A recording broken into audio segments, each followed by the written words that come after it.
নমো কৃষ্ণ শংকৰ গুৰু হৰি নাম ৰাম হৰি ৰাম হৰি ৰাম।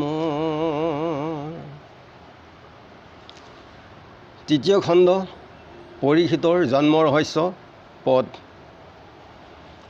ৰাম নিগদতি সুত শুনিও কৰি সিজত সোধে ভীমসেন আশী সেই সময়ত দশন চুবাই কোপে কম পাই শৰীৰ জানতে বোলে কাটা দুষ্ট বামনৰ শিৰ দ্ৰৌপদী বুলন্ত ৰাখায়া প্ৰাণ কাটা কাটা বুলি ভীমে পালা সন্নিধান দেখি কৃষ্ণে বেকত কৰিলা চাৰি হাত ভাংগত কণ্ডল দুয়ো এৰায়ো ত্ৰপাত দুয়ো হাতে দুই কোণি বৰ্তিলা দুৰাই বুলিলা বচন পাছে অৰ্জুন কচাই দ্ৰৌপদীৰ বচন কি মতে পৰে ৰক্ষা কোন বুদ্ধি ৰাখিবা ভীমৰ মহাকক্ষা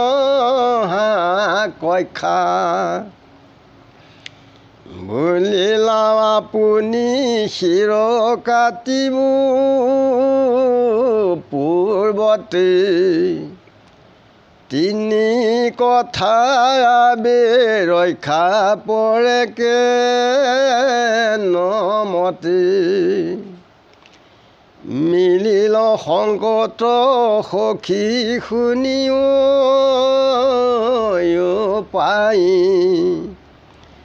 যুধিষ্ঠিৰ ৰাজাৰ বুজিও ভিপ্ৰায় মনে গুণী ধন জয় পাইলায় পদেশ চূড়ামণি সহিতে কাটিলা তাৰ কেশ বান্ধ কাটি দেশ ৰখে দাইলা কামাৰি অৰ্জুনক সাধুৰ বাদ বুলিলা মুৰাৰী মুণ্ড মুণ্ডি সবচক কৰিলা আগ্ৰহ নিকালিয়া দেশৰ ভাঙিলা তাৰ গহ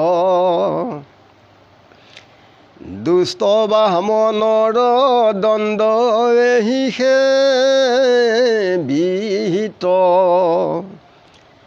জানিলা ধৰ্মৰ তত্ত্ব ভৈলা কৃত্ৰ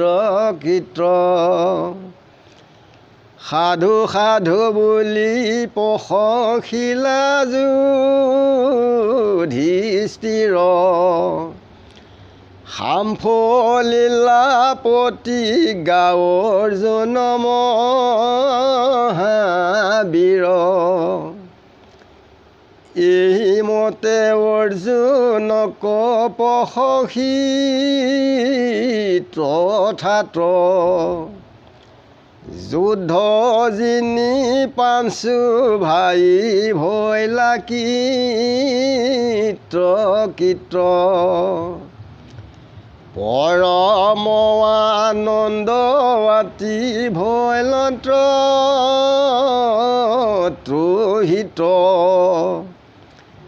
গোবিন্দে পুৰিলা পাণ্ডৱৰ মনোনীত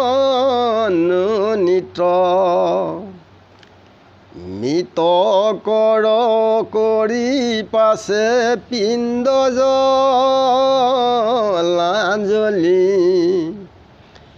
থাকিলা হস্তিনাপুৰে পাঞ্চু মহাবলী পাছৰ বৃত্তান্ত শুনি কহ বেৰিষি ভাৰত যুদ্ধক সাংগ কৰিয়া হৰিষি দ্বাৰকাক যাইবে লাগি চিন্তি চক্ৰ প্ৰাণী যুধিষ্ঠিৰ নিপতিত লৈলন্ত মেলানি দ্ৰৌপদী সুভদ্ৰা কুন্তী সবাকো সন্মুধি চলিলা ৰথত ভীম অৰ্জুন সুধি কৃষ্ণৰ বিয়োগ দুখ নসহয়মনি পাঞ্চু ভাই সংগে যান্ত সজল নয়নী ধৰ্ণী কবেৰিলা লাঞ্জ কাটা যে নবাঘ দুৰ্জন দ্বিজৰ মাতি উঠি গলা ৰাগ পাঞ্চু ভাইক লাগি পাঞ্চ গোট ব্ৰহ্মশৰ অৰণ্যৰ পৰা বীৰে কৰিলা সন্ধান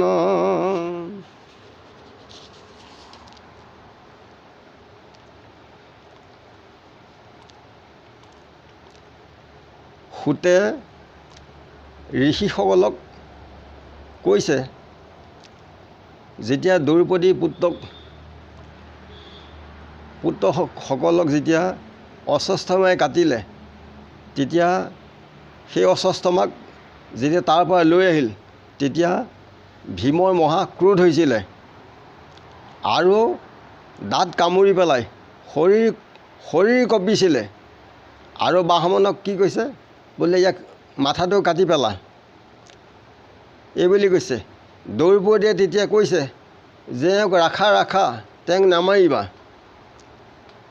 ভীমে কৈছে কাটা এইবুলি কৈ ভীম ওচৰ পালেগৈ অশ্বত্থামাৰ তেতিয়া কৃষ্ণই চাৰি হস্ত বেকত কৰি পেলাই তেওঁলোকৰ উৎপাত কান্দোন এইবিলাক সকলোবিলাক নাইকিয়া কৰিছে দুই হাতে সকলোকে তেওঁলোক আঁতৰাইছে তাৰপাছত অৰ্জুনক কৃষ্ণই চাই পেলাই কৈছে যে দ্ৰৌপদীয়ে অশ্বত্থামাক ৰাখিবলৈ কৈছে আৰু ভীমে কাটিবলৈ কৈছে আৰু তুমিও পূৰ্বত যে শিৰচ্ছেদ কৰিম বুলি তুমি প্ৰতিজ্ঞা কৰিছিলা এই তিনিটা কথা কেনেকৈ ৰক্ষা পৰে এতিয়া মহা সংকটত পৰিলোঁ তেতিয়া অৰ্জুনে কৃষ্ণই কৈছে যে যুধিষ্ঠিৰত কথাখিনি আমি আলোচনা কৰিব লাগিব তেতিয়া মনে মনে ধনঞ্জয় উত্তৰখিনি নিজেই পাই পেলাই অশ্বত্থামাৰ শিৰৰ চূড়ামণিসহ গোটেই চুলিখিনি কাটি পেলালে, শৰ মাৰি পেলাই। তেওঁ তপা মূৰটো লৈ পেলাই কিনো সেই তালৈ যাব, তেওঁ তাৰপৰা আঁতৰি গুচি গ'ল লাজ পাই পেলাই। এনেকৈ কোৱাত অৰ্জুনক কৃষ্ণই সাধু বুলি প্ৰশংসা কৰিছে যে তেওঁ মুণ্ডি পেলাই সকলো আগ্ৰহ কৰিলে আৰু দেশৰ পৰা তেওঁ গৰ্ব শূন্য কৰি দেশৰ পৰা খেদাই দিলে যে ব্ৰাহ্মণৰ দণ্ড এই হৈছে উচিত, যে তুমি ধৰ্মতত্ত্ব জানিলা। আৰু যুধিষ্ঠিৰে সাধু বুলি অৰ্জুনক প্ৰশংসা কৰিছে যে তুমি প্ৰতিজ্ঞা সামফল কৰিলা। এইবুলি পাঁচোজনে আনন্দিত হৈ তাতে আছে। আৰু কৃষ্ণই পাণ্ডৱৰ পুত্ৰসকল দ্ৰৌপদী যি 5 পুত্ৰক অস্বস্থামে মাৰিছিলে তেওঁলোকৰ জলাঞ্জলি দিলে। তেতিয়া কৃষ্ণই এই ভাৰত যুদ্ধৰ শেষ কৰি পেলাই তেওঁ দ্বাৰকলৈ যাবলৈ মনস্থ কৰিছে। যুধিষ্ঠিৰক সুধি পেলাই মেলানি ল'লে আৰু দ্ৰৌপদী, সুভদ্ৰা, কুন্তি এওঁলোকক সম্বোধন জনাইছে। আৰু ৰথত উঠি ভীম অৰ্জুনকো সুধিছে যে কৃষ্ণৰ বিয়োগত তেওঁলোকৰ শোকাকুল হৈ চকুৰ পৰা তেওঁলোকৰ পানী নিগৰিছে। দ্ৰোণক পুত্ৰক অশ্বত্থামাক যে বাঘৰ নেগুডাল কাটি পেলাই যেনেকৈ এৰি দিয়ে, এই অশ্বত্থামাকো নেগু কাটি এৰা নিচিনা হ'ল। তেওঁ সেই খঙতে গৈ পেলাই এই দুৰ্জন দ্বিজ মহাৰাগত তেওঁ ক'ব নোৱাৰা হৈ আছে। আৰু 500 ভাইৰ কাৰণে 5 গোটা ব্ৰহ্ম বাণ মাৰিছে আৰু অৰণ্যৰ পৰা তেওঁ সন্ধান কৰিছে।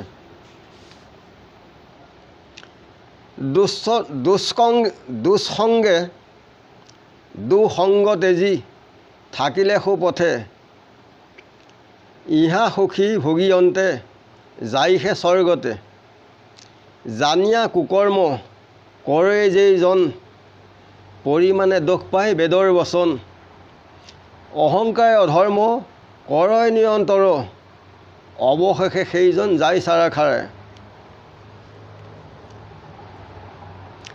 দুষ্কৰ্ম যিবিলাক বেয়া কৰ্ম আৰু দুঃসং এইবিলাক এৰি পেলাই যদি সৎপথেৰে পৰিচালিত হৈ বেদৰ পথেৰে এই কালত সুখ হয় আৰু অন্তিমত শেহত স্বৰ্গত থাকিব পাৰে কৃষ্ণৰ কৃপাত। আৰু জানি যি কুকৰ্ম কৰে পৰিমাণে কি হয় দুখ পায়, ই হৈছে বেদৰ বচন।